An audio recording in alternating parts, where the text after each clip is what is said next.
আজি মানে আমি হেয়ত যাই আছো নাম ধৰবা উত্তৰ গুৱাহাটী আৰু পুনেত আমি কি ডিউটি আছো ইয়াৰ পৰা মোটামুটি কিমান কিলোমিটাৰ হয় নাজানো কিন্তু দূৰ হ'ব আৰু এতিয়া অলপ বিজয়নগৰ মানে এতিয়া গাইজ পালো মানে বিজয়নগৰ আমি বিজয়নগৰত যাম তো দেখছাই আৰু এখন গাড়ী লৈ কিনে পকলৈকে যাম ভাবছা না গাইজ সন্দেহ হৈছে যাই পাম না নাপাম আৰু এতিয়া আন্ধাৰ মুন্ধাৰ ৰাস্তাখিনি পাৰ হৈ লাইট পাই গৈছো গাইজ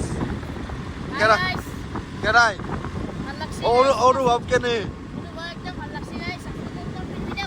আৰু ই চাউল ক'ত বহি হৈছে কিবা কথা এটা যদি সুবি যায় কি কৰি বুলি মই এটা ভাবি আছো আমাৰ পিছত আৰু তিনিখন পিছত নহয় আমাৰ লগত আৰু তিনিখন গাড়ী আছে কিন্তু এতিয়া লগত নাই আগত লৈ গৈছে আৰু হৈ গৈছে মানে গম পোৱা নাই গাইছ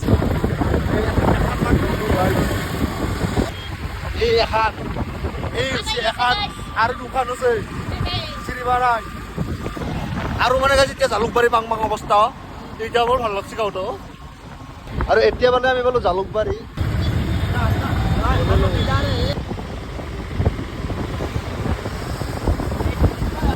আৰু গাইজ এতিয়া মানে পালো আমি শৰাইঘাট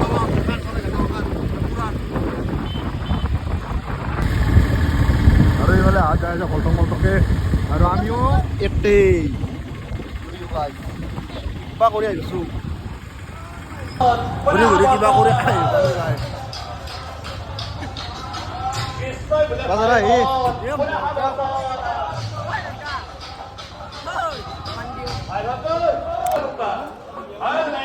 আৰু এয়া আমি আহি পালো ঢপৰতল শ্ৰী শ্ৰী গোপাল থান মধুপুৰ এটা কি দেখছা কি বস্তু দেখছা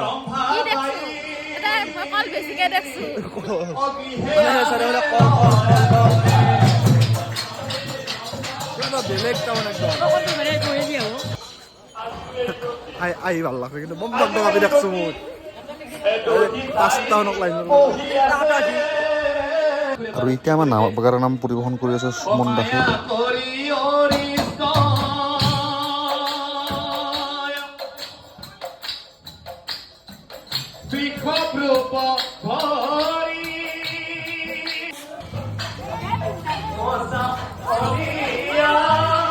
আৰু এতিয়া আমাৰ নাম হৈ গ'ল আৰম্ভ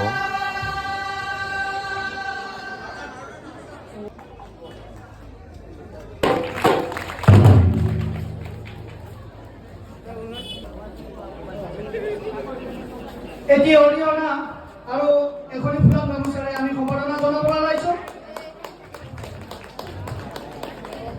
ৰাইজ অলপ সহযোগ কৰে যেন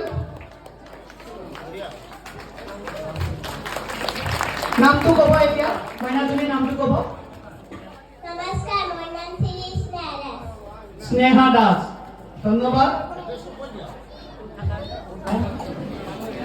খবৰদাৰ শ্ৰী শ্ৰী গোপাল থানৰ বাৰ্ষিক অধিৱেশনত উপস্থিত থকা সমূহ ভক্তগণ ৰাইজলৈ আমি মহিলা ৰাধাকৃষ্ণ মহিলা চৌতালী নামদলৰ পৰা আন্তৰিক শুভেচ্ছা জ্ঞাপন কৰিছোঁ সেই ধৰ্মপৰায়ণ ৰাইজ চৌতালী নামদলটো হৈছে আমাৰ দক্ষিণ কামৰূপৰ এটি লোক সংস্কৃতি যেনেকৈ নাগাৰা নাম বুলি ক'লে আমাৰ নলবাৰী অঞ্চল টকাৰী নাম বুলি ক'লে আমাৰ কাপৰ আছে ঠিক তেনেকৈ গোৱালপাৰা বুলি ক'লে গোৱালপাৰাৰ অঞ্চল গতিকে আমাৰ এই দক্ষিণ কামৰূপৰ সংস্কৃতিটো হৈছে আমাৰ চৌতালী নামদল এই চৌতালী নামদলটোত আমাৰ ৩-৪যোৰ নাগাৰা থাকে লগতে ৪টা সুৰ থাকে ৪টা তাল থাকে আৰু প্ৰত্যেকটো নামত আমাৰ এটা নাম শেষ হ'লে অৰ্থাৎ নামটো ৪ ভাগত ভাগ কৰা হয় ভগৱান শ্ৰীকৃষ্ণৰ গুণানুকীৰ্তন গোৱা হয় আৰু প্ৰত্যেকটা ঘাটা উৎসৱ আমাৰ এটি হৰিধ্বনি চলে ৪টা হৰিধ্বনি ৪বাৰ আমাৰ সুৰৰ তাল গামোচা সম্পূৰ্ণ বদলি যায়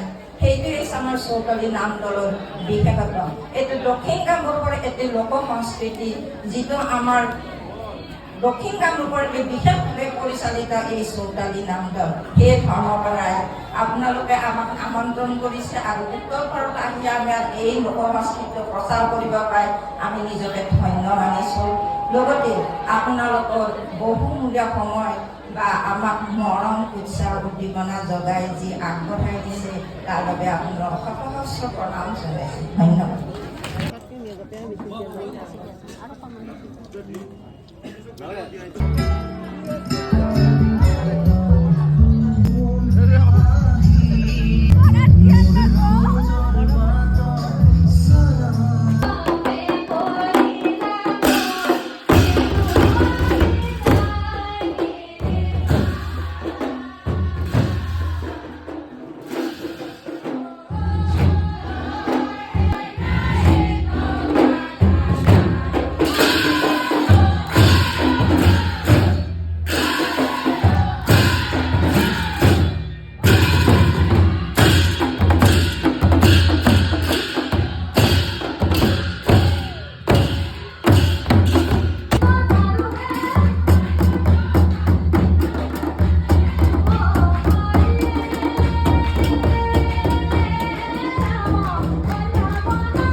আৰু ইয়াতে আহি কিনে কল অলমাইদত আছে আৰু দাদাজনক সুধিম ইয়াৰে মানে কি কেনেকুৱা কাৰ্যসূচীবিলাক আছিলে।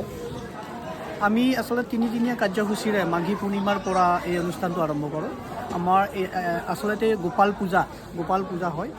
গোপাল মানেতো জানে আপুনি মানে গৰুৰ হেৰি মানে কৃষ্ণ ভগৱানৰ সৰু কালীৰ পূজা হয়। আৰু আমাৰ ইয়াত তাৰমানে মতবাদ মতে ইয়াতে যদি কলৰ থোক আগবঢ়ায় তেতিয়াহ'লে মানুহৰ মনোকামনা পূৰ্ণ হয় বুলি কোৱা হয়। ঠিক আছে, সেইকাৰণে আমি কলবিলাক দেখা পাইছোঁ। আচলতে এইটো আৰম্ভ হৈছিলে আমাৰ এই অঞ্চল আগতে গাঁও অঞ্চল আছিলে, তো মানুহে খেতি বাতি গো পালন কৰি পেলাই মানে এয়া কৰিছিলে, জীৱন নিৰ্বাহ কৰিছিলে। তো সেই তেতিয়া কি হৈছিলে মানে কেতিয়াবা মানুহৰ গৰু হেৰাব, কেতিয়াবা আপোনাৰ পোৱালিৰ অসুবিধা হ'ব, তেনেকুৱা হ'লে মানে ইয়াত আহি কলৰ থোক দিয়ে আৰু লগে লগে মানে গৰু বিচাৰি পায় বা গৰু নিজে নিজে ঘৰত তেনেকৈ লোকপ্ৰবাদ মতে হৈ আমি আজি এইটো পাইছোঁ। যোৱাকালিৰ পৰা আমাৰ আৰম্ভ হৈছে। যোৱাকালি আমাৰ 2000 থোক কল আহিছে ইয়ালৈ, আজিও সমানেই প্ৰায় কল আহিছে আৰু কালিলৈ আমাৰ এনেকৈ কল আহিব। আৰু এইটো কলৰ উৎসৱ বুলি গোটেই অসমত এইটো প্ৰচাৰিত হৈছে। অকল অসমৰে নহয়, ভাৰতৰ বিভিন্ন প্ৰান্তৰ পৰা। আজিও দুজন মানুহ আহিছে, IIT প্ৰফেচৰ হয়, তেওঁ মানে এইটো অনুষ্ঠানৰ টিভিত দেখিয়েই আহিছে। এতিয়া মানে বহুল প্ৰসাৰ হৈছে আৰু আপোনালোকেও আহিছে ইয়াত অনুষ্ঠানটো কৰিছে, তাৰ বাবে ধন্যবাদ। আমাৰ চৌতালী নাচ নামটো আমাৰ কাৰণে নতুন হয়, আমি জানা নাছিলোঁ। চৌতালী নামটো বহুতে গম নাপায়, এইফালে নতুন হ'ব এইটো। বাকী কেনেকুৱা পালে আপোনালোকে? বহুত ভাল লাগিছে।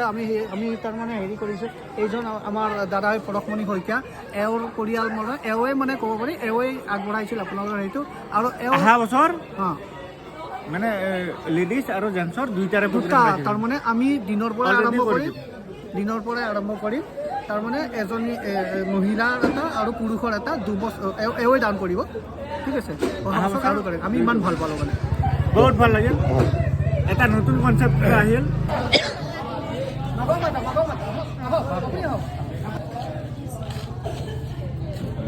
ইয়াৰ পৰা আমাক কল দিছিলে আৰু এইখিনি লৈ আনি লৈ বুলি ভাবিবা।